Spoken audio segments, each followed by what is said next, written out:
পৃথিবীর সবচেয়ে অদ্ভুত আঙুলটা দেখেছেন কখনো? এই যে এটাই আই এর আঙুল, একেবারে হাড় বের করা, কঙ্কালের মতো। কিন্তু প্রশ্ন হলো কেন?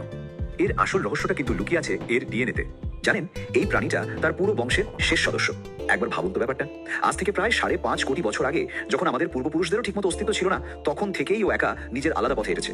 কিন্তু এত প্রাচীন হয়েও আজ ওর অবস্থা খুবই খারাপ, প্রায় বিলুপ্তির পথে।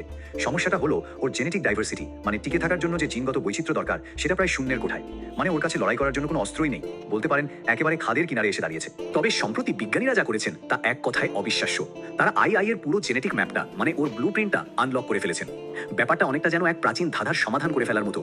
তো এই ব্লুপ্রিন্ট থেকে প্রথম যে ক্লুটা পাওয়া গেল সেটা হলো এই প্রাণীটা আসলেই একটা জ্যান্ত জীবাশ্ম। ডিএনএ একদম নিশ্চিত করে দিয়েছে যে প্রায় 5.5 কোটি বছর আগেই ও আমাদের বিবর্তনের হাইওয়ে থেকে নিজের জন্য একটা আলাদা গলি বেছে নিয়েছিল। এরপর দ্বিতীয় ক্লুটা তো আরো অবাক করার মতো। ওর ডিএনএটা যেন একটা সার্ভাইভাল কিট। এর মধ্যে আছে অবিশ্বাস্য ঘ্রাণ শক্তি আর ঘুটঘুটে অন্ধকারেও পরিষ্কার দেখার ক্ষমতা। মানে প্রকৃতি ওর জিনগুলোকে নিখুঁতভাবে তৈরি করেছে রাতের সেরা শিকারী হওয়ার জন্য। কিন্তু এই ডিএনএ শুধু ভালো খবরই দেয়নি, একটা ভয়ঙ্কর শক্তিও সামনে এনেছে। আজ থেকে প্রায় 5,500 বছর আগে আইদের সংখ্যা এমনভাবে কমে গিয়েছিল যে ওরা প্রায় নিশ্চিহ্নই হয়ে যাচ্ছিল।